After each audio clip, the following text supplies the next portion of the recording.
Hello, hello, everyone. It is Wednesday, and welcome back to our global real estate series. I'm Stephanie, the co-founder of Airdomo. And last week we talked about the blue zones. We talked about those rare regions where everybody feels so much better. They're consistently living longer, they're living healthier lives. That teaches us about choosing where we want to live, where we want to invest. And today we're going to go a little bit deeper, okay? We're going to talk about the principles behind the blue zones, community nature, but we're also going to talk about wellness real estate, because that name has been around for a while and everybody thinks that just means a spa. But it's actually now becoming one of the fastest growing segments in global property, not just a niche, but not just a marketing label, but a genuine shift in how we are doing business and how buyers are looking at property. They want to go where they feel well and rejuvenated. And today we're going to unpack that. But most importantly, you're probably looking at the screen going, who is this dude next to Stephanie? Because we've not seen this man before. Well, you've always heard me say co-founder of Airdomo. Well, guess who this is? This is Charles, the other co-founder. Charles, thanks for coming out behind the scenes and being the star of the show. I came out from the hidden corners because this is such an important topic, and I love this topic, and I love what you did with the blue zones.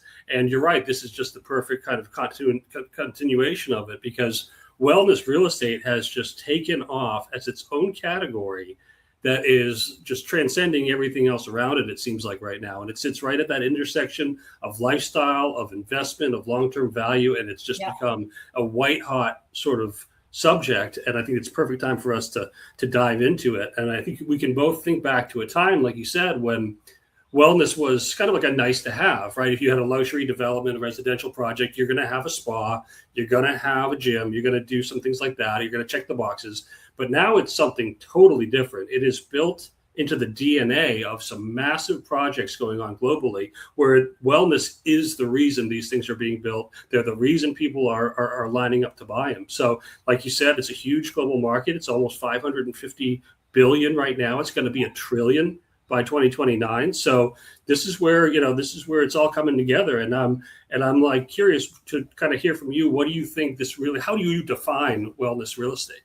Well, at its core, wellness real estate, it's intentionally designed and operated to support the health and well-being of people living there, right? But that shows up in so many different ways: air and water quality, filtration, ventilation, materials that don't off-gas, natural light, the design, the access to outdoor space. What is there to do there? What are can we go hiking? Can we get access to water? Whatever that case might be, it's movement built into the environment.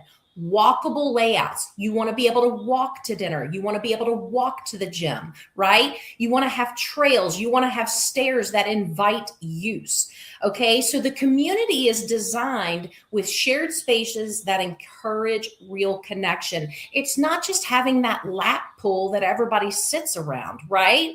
It's not just about the transaction. So it's not just one simple feature. It's a full-blown philosophy applied to the building and the architecture that's inviting in so many things that people can go there and retreat to. It's more than just the spa as well, because you've got people that, they've got yoga centers, or they will have, quiet places, but quite a bit of different features. And we've got so many of these on Airdomo, which is what I love about it. Yeah. And it's not just ultra luxury, right? I mean, you mentioned the blue zone, where it's baked into the culture, it's baked into the climate. It's there by itself. It doesn't need a branded residence to wrap around. You can just find it there. And in places like Algarve, where you can get into a Marriott or a Westin sort of wellness themed property for 300, 400,000 euro. So it's not, it's accessible, obviously super desirable. Like, what's behind this, the exploding growth, besides just the accessibility and the desirability? What's really pushing it, do you think? Well, I think there's a few forces that are happening. And so first, the post-pandemic shift didn't reverse the way some people, expected. Health, space, air quality became permanent priorities for large groups of people. Second, remote and hybrid work. that is still reshaping where people choose to live. And if your home is also your office, your gym, and increasingly your social life, the quality of that environment matters far more than it used to. And third, there's a generational handover happening, right?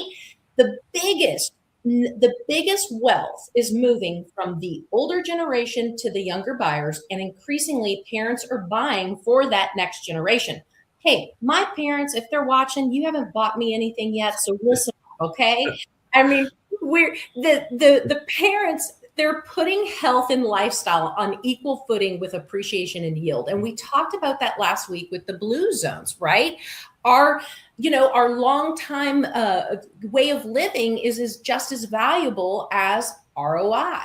And fourth, the data is starting to back it up. Wellness oriented developments are showing much stronger occupancy. And that's why those statistics that you've already mentioned, Charles, with in the billions, they've got lower turnover, resilient pricing in markets where standard inventory has just fallen flat. Right. I mean, we're seeing 10 to 25% premium just for the wellness sort of, accoutrements, the wellness packaging, all of it. It's definitely a premium. People are staying longer. People are seeking it out and not accepting imitations, right? You have to have these things. This is like your health. This is your well-being. This is more important than anything. And that's starting to materialize in the sort of investment side. So that's where we're seeing the dollars flow for sure. And I think that's, that's a critical that's a critical piece of this. But let's get down to kind of the nitty gritty. When somebody says, I want wellness, I want to be in a wellness focused community or wellness focused property, what do they actually mean? Well, it's usually less about the features and more about the feel, right? When we listen carefully, buyers tend to describe the same set of priorities. A home that feels calm, right? They want to slow down. They want the hustle and bustle to kind of be left behind. They want light, a lot of natural light. They don't want to have to turn a lot of switches on and have the light bulbs going. They want clean air. They want low noise. They don't want to hear the club thumping in the lobby, okay? And they want low clutter, easy access to nature, water, trails, parks, mountains, a walkable everyday life. It's nice to jump in a golf cart and go places, but that's also why so much of us in the US have weight issues, because we tend to ride everywhere, right? And so if you have a walkable every day of life to get to the cafe, the markets, you have friends within reach, a climate that supports being outside most of the year, a community where they can plug in and not just visit, and a property they can actually use, not just a place they own. Notice how few of those are about square footages and finishes, right? This is a major shift, and it's not about price per square foot, and it's not about quartz countertops or sub-zero appliances. It is a major shift from the high end of the market that we used to talk about. And it changes which countries, which neighborhoods, and which developments rise to the top of buyers' lists very quickly. Yeah, absolutely. And you gave me sort of a nightmare flashback with the nightclub scenario, because I've lived that before. Here in San Diego, and the gas lamp right next door to the, Monday through Sunday nightclub going. So I know what you mean. But, a lot of what you're talking about is now being actively engineered into these properties, right? So there's things that are actually called longevity residences, right? So they've got on-site diagnostics, biometrics, concierge medicine, all on site. You don't have to leave. You don't have to go to the clinic. You don't have to go see anybody. It's all right there for you. I mean, there's some really big names and some really big projects coming out in that model. Like we have the Estate, which is Sam Nazarian, Tony Robbins. That's coming to St. Kitts, UK, Italy, Switzerland, Los Angeles. That's probably one of the biggest ones. Velvare in Park City, so you can ski in, ski out, but also see your doctor or clinician in the same breath. I mean, that's pretty wild. So it's happening, and it's happening in a big way. It's happening in smaller ways too. We have features like circadian lighting. We have really advanced air purification. We have hyperbaric chambers and soundproofing that are happening in places like New York City. So it feels like you're in a recording studio. All these things are, kind of taking a new trajectory, and they're, as you said, replacing sort of the chef's kitchen and some of the other kind of classic signals of luxury for more like wellness based feeling amenities. Four Seasons Telluride coming out with in-home oxygenation that makes you feel like you're at, you're not at elevation, you're at ground level, so you don't get tired, you don't wake up, huffing and puffing in the middle of the night. And our partners, Damak, our awesome partners in Dubai, they have, the 7 pools of hot, cold, mud, salt kind of laid out at their Sheik Tower property. They've got a bunch of that stuff also. You can find that on the Airdomo site. So it's, it's all being built in, and and as you said, it's being seen everywhere in all kinds of, countries all over the world. So with any trend like this, though, we got to kind of like look at what we're looking at and say, like, what's marketing, what's real, what should I be looking at that's, that might be separate from the marketing language? What are the kind of true signals that I'm getting the right thing here?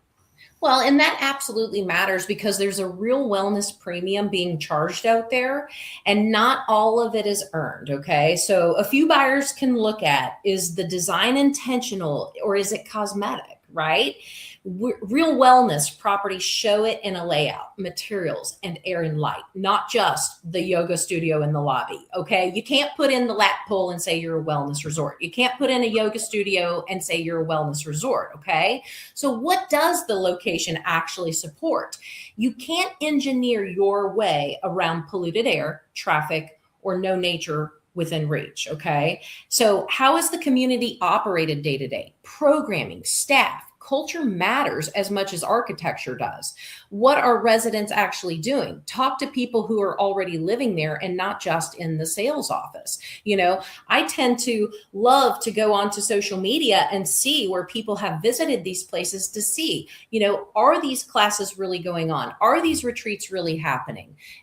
Does the price reflect a premium for real outcomes or just for the language? And if a property can answer all these clearly and specifically, it's usually the real thing. But if the answers are vague or feature driven, you're likely paying a marketing premium for a label. And that happens quite often. Yeah, and you made me think of a conversation I had just last week with a cardiologist who's actually also a broker who works closely with developers to bring these types of communities to market, and he said, it's really about control of your environment, right? Are your air that you're breathing, the water you're drinking, the noise, are these things within your control to make it, a comfortable environment that is conducive to your overall well-being, more so than just a long list of features? Does it holistically create this environment for you? So I think that's a really strong point to be watching for that overall sense of wellness that you can derive from it. 100%. Absolutely. And for everyone that has watched here today, obviously, hopefully you're watching every single week, because we are bringing you such valuable content, and hopefully you're going on to airdomo.com to look for that next property of opportunity that actually is going to support how you want to live, because this is exactly what we host there on Airdomo. It's what Airdomo was built for. On airdomo.com, you can explore wellness-oriented properties in communities across the globe, from Portugal to Greece to Costa Rica, Bali, and beyond. And if you'd like personal guidance, we would be happy to meet with you, either one of us. We want to book a call with you. So go on there and click the button and book a concierge call.